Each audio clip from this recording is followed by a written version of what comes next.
Somebody needs you as he loves you. Cher Madeleine.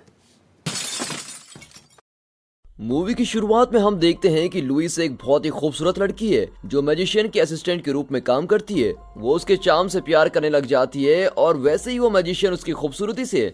लेकिन एक performance के दौरान एक ट्रेजेडी हो जाती है और मैजिशियन इनविजिबल हो जाता है और कभी वापस नहीं आता। उसका यूं गायब होना लूसी को डिप्रेशन में लेके चला जाता है और कुछ रीजंस की वजह से उसको लगता है कि वो जल्दी उसके पास जरूर आएगा, क्योंकि उसके पास गायब होने की एबिलिटी है तो वापस आने की भी है। उसका डिप्रेशन हॉल्यूसिनेशन और डिल्यूजन में बदल जाता है जो उसको मेंटल असाइलम में डाल देता है। मैजिशियन को गायब होने के 9 महीने बाद लुइस प्रेग्नेंट हो जाती है, लेकिन ये बात किसी को पता नहीं है और बच्चे की डिलीवरी उसको खुद ही करनी पड़ती है। अब उस रात को उसका बच्चा होता है लेकिन वो भी इनविजिबल है और इस बच्चे का होना ये प्रूव करता है कि वो किसी डिल्यूजन में नहीं है। लेकिन वो नर्सेस को बताने से डर जाती है। वो जानती है कि अगर उसके बच्चे की सच्चाई सबके सामने आ गई तो वो एक एक्सपेरिमेंट बनकर रह जाएगा, इसीलिए वो उसको एक सीक्रेट ही रखती है। नर्सेस डेली उसको खाना और दवाइयां देने आती है, लेकिन उनको कभी भी इनविजिबल बच्चे का रूम में होना पता नहीं चलता।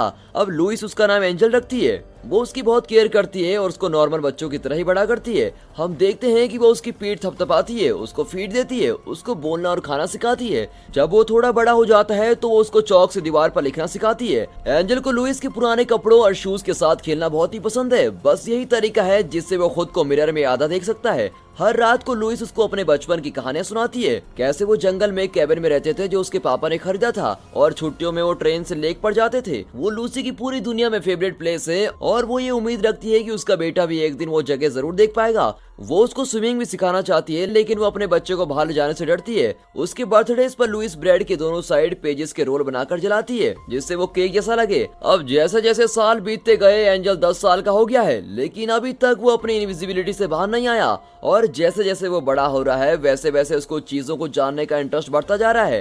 अब एक शाम को वो चेयर पे चढ़कर खिड़की से बाहर पहली बार देखता है और जिंदगी में पहली बार वो अपनी एज की एक लड़की को उसके पेरेंट्स के साथ देखता है। वो लड़की स्टेयर से गिर जाती है और उसकी माँ उसको उठाती है। अब एंजल अपनी माँ के पास जाता है और उसको उस लड़की के बारे में बताता है और लुइस डर जाती है कि उसका बेटा बाहर की दुनिया को जानने के लिए उत्सुक हो रहा है। वो एंजल को बताती है कि तुम बाकी लोगों से अलग हो और दुनिया तुम्हें पसंद नहीं करेगी, इसीलिए उसको केयरफुल रहना पड़ेगा कि वो बाकी लोगों की नजरों के सामने ना आए। अब इन बातों का उस पर असर तो पड़ता है, लेकिन उस खूबसूरत लड़की के लिए उसका इंटरेस्ट और बढ़ जाता है। वो बार बार उस लड़की को खिड़की से देखता है और वो लड़की पियानो पर वही 2 कीज बार बार बजाती है। वो उसको सुनता रहता है जितना कि वो सुन सकता है और उम्मीद रखता है कि वो किसी ना किसी दिन उससे जरूर मिलेगा। एक दिन एंजल अपनी मम्मी से पूछता है कि खुद को मिरर में देखने से क्या होता है। लुइस उसको बताती है कि मिरर में तुम खुद को और बेहतर देख सकते हो जैसे कि तुम बाकी लोगों को देखते हो। अब लुइस को हमेशा ये उम्मीद रहती है कि उसका लवर उसके और एंजल के पास एक दिन जरूर आएगा। इतने सालों के बाद भी लुइस ये उम्मीद लगाई है कि उसका लवर वापस आएगा।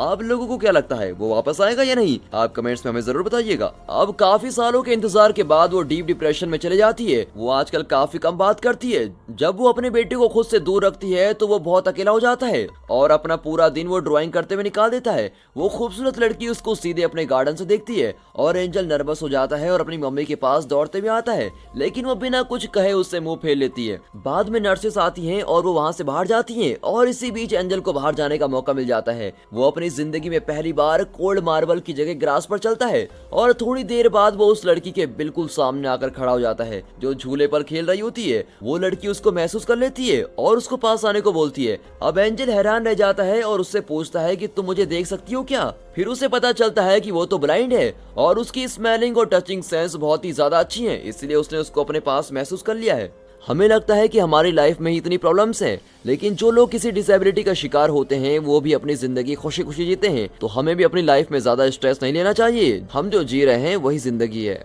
अब एंजल जिसने खुद को देखा ही नहीं था वो खुद की मौजूदगी को पहली बार महसूस करने लगा है। लड़की खुद को इंट्रोड्यूस करती है और अपना नाम मैडेलिन बताती है और उसके हाथों को टच करती है। वो थोड़ी देर बात करते हैं और वो नर्वस हो जाता है। मैडेलिन उसके जाने से पहले उसे प्रॉमिस करवाती है कि वो दोबारा इधर आएगा। अब मैडेलिन के ब्लाइंड होने की वजह से उसका कोई फ्रेंड नहीं है, इसलिए अपनी एज के लोगों से बात करना उसको अच्छा लगता है, जैसा कि एंजल को लगता है। वो नर्सेस के साथ रूम के अंदर आता है और अपनी मम्मी के साथ लेट जाता है। लुइस ने तो हंसना बोलना सब कुछ छोड़ दिया होता है। एंजल उसको बताता है कि उसकी एक गर्लफ्रेंड है, लेकिन वो कोई रिएक्ट नहीं करती। अब एंजल उसको जल्द से जल्द मिलने जाता है। मैडेलिन उसका फेस टच करती है और उसको क्लियरली अपने इमेजिनेशन में देख लेती है। अब एंजल उसको ये भी बताता है कि वो उसको खिड़की से देखता रहता है और उसको पियानो की आवाज बहुत ही अच्छी लगती है। और ये सुनकर मैडेलिन हंसने लग जाती है, क्योंकि वो हमेशा सिर्फ 2 कीज ही बजाती है और उसको कोई खास धुन नहीं आती। अब वो दोनों घंटे तक हाइड एंड सीक खेलते हैं, जबकि उनमें से एक इनविजिबल और एक ब्लाइंड है और जल्दी दोनों को एक दूसरे की आदत हो जाती है। अब एंजल अपना ज्यादातर दिन उसी के साथ बिताता है। अब एक दिन वो अपने रिश्ते को आगे बढ़ाते हैं और एक दूसरे को किस करते हैं। मैडेलिन परफेक्टली ये अंदाजा लगा सकती है कि एंजल उसकी बॉडी का कौन सा पार्ट देख रहा है, क्योंकि वो उसकी आंखों को महसूस कर सकती है। लेकिन एंजल फिर भी अपनी लाइफ से खुश नहीं है। लेकिन ये ज्यादा देर तक नहीं होता, क्योंकि मैडेलिन बता देती है कि नेक्स्ट वीक से उसकी आईज की सर्जरी है, जिससे अब उसको देखना स्टार्ट हो जाएगा। और वो काफी एक्साइटेड होती है एंजल को देखने के लिए। लेकिन एंजल फिर भी ये सब कुछ फील नहीं करता। वो दोनों नेक्स्ट वीक एक साथ ही बिताते हैं। फिर मैडेलिन जाने से पहले उसको बाय करती है और फिर चली जाती है। उसी रात को लुइस महीने में एक बार बोलती है और एंजल को अपने पास बुलाकर साथ सोने को बोलती है और ये कहती है कि अगर उसको कुछ हो गया तो वो उस कैबिन में चला जाए जो जंगल में है। जब एंजल सुबह उठता है तो वो मर चुकी होती है और ये न्यूज उस बच्चे के लिए बहुत ही दर्दनाक होती है। जब तक नर्स रूम में आकर उसकी बॉडी को नहीं ले जाते, वो उसको देखता ही रहता है और नर्सेस वॉल से सब कुछ मिटा देती हैं जो भी उसने ड्राइंग की होती है। एक रूम ही था जिसको वो मैडेलिन के सिवा जानता था और वो भी चला गया। अब उसे लगता है कि मैडेलिन भी उससे हेट करेगी जब उसको सच का पता चलेगा। उसके पास कुछ नहीं है, इसलिए वो ट्रेन लेता है और उस लेक पर चला जाता है जो उसकी माँ ने उसको बताया था। और वो इमेजिन करता है कि मैडेलिन पानी से बाहर आती है, लेकिन ये देखकर वो बहुत ही उदास होता है। वो कोई और ट्रेन लेता है और जंगल में कैबिन में चला जाता है और वो उसकी विंडो तोड़कर अंदर जाता है। वो आसपास देखता है और सोफे में सोने से पहले इसको अपना घर कहता है। अब हफ्ते महीनों में बदल जाते हैं और महीने सालों में, और देखते ही देखते एंजल बड़ा हो जाता है। वो सालों से खुद से ही बात कर रहा है, लेकिन उसे ये उम्मीद है कि मैडेलिन उसको मिलने जरूर आएगी। और फाइनली एक दिन मैडेलिन कैबिन में आ जाती है और एंजल को लगता है कि वो सपना देख रहा है, लेकिन वो अपनी नजरें उससे नहीं हटाता।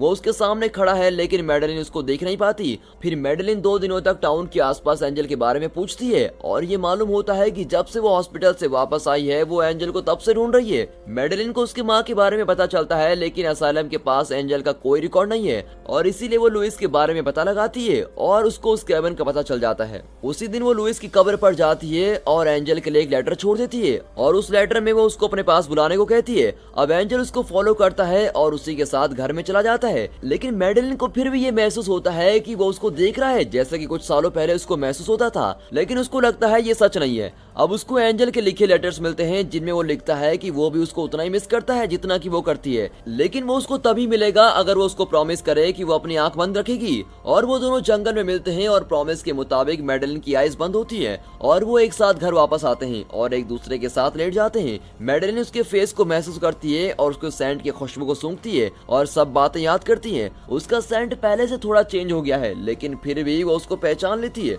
अब इतने सालों के बाद अचानक से मिलना उन लवर्स को बहुत गहराई तक प्यार में डुबा देता है। अब इस सीन में हम देखते हैं कि मैडेलिन की आंखों में पट्टी बंधी हुई है और वो एंजल के साथ बेड पर है। एंजल उसको पूछता है कि उसको कैसा लगा था जब उसने सब चीजों को पहली बार देखा था, तो मैडेलिन कहती है कि वो तो एक अजीब सा एक्सपीरियंस था। अगले वीक तक दोनों एक साथ अपनी जन्नत जैसी दुनिया में रहते हैं। मैडेलिन के माइंड में काफी सवाल हैं, लेकिन कभी उसने उस पर गौर नहीं किया और वो अपने बचपन के बारे में, अपने टीनेज के बारे में और कैसे वो एक दूसरे को प्यार करने लगे, ये सब बातें करते हैं और दूसरी बार फिर से एक दूसरे को प्यार करने लग जाते हैं। फिर एंजल उसको लेक पर लेके जाता है जो उसकी काफी सालों से फेवरेट प्लेस होती है और मैडेलिन अपनी आंखों से पट्टी हटाती है और नजारे को देखती है, लेकिन असल में वो अपने बॉयफ्रेंड का फेस देखना चाहती है। और एंजल उसको नेक पर किस करता है और कहता है कि आज रात वो खुद को उसके सामने लेके आ जाएगा। और रात हो जाती है। एंजल अपने सर पर चादर ओढ़े रूम में है। मैडेलिन ने उसको प्रॉमिस किया है कि वो जैसे भी दिखता है वो उसको प्यार करेगी, लेकिन जब वो चादर उठाती है तो वो बिल्कुल ही शॉक हो जाती है। लेकिन फिर एंजल उसको सब कुछ बता देता है, लेकिन मैडेलिन के लिए ये सब सुनना बहुत ही मुश्किल होता है। वो बिल्कुल टूट जाती है। वेल दोस्तों, अगर आप मैडेलिन की जगह होते तो क्या करते? और एंजल को लगता है कि वो दुनिया का सबसे बुरा इंसान है। वो देखता है कि वो सुबह तक जमीन पर रोती रहती है और जब वो सो जाती है तो वो उसके ऊपर कंबल डाल देता है वो उससे कहती है कि वो अपनी आंखें जिंदगी भर के लिए बंद करके रखेगी, तभी वो हमेशा साथ रह सकते हैं। लेकिन एंजल ये बिल्कुल नहीं चाहता। अब मैडेलिन सुबह उठती है और एंजल को ढूंढती है, लेकिन वो उसको कहीं नहीं मिलता।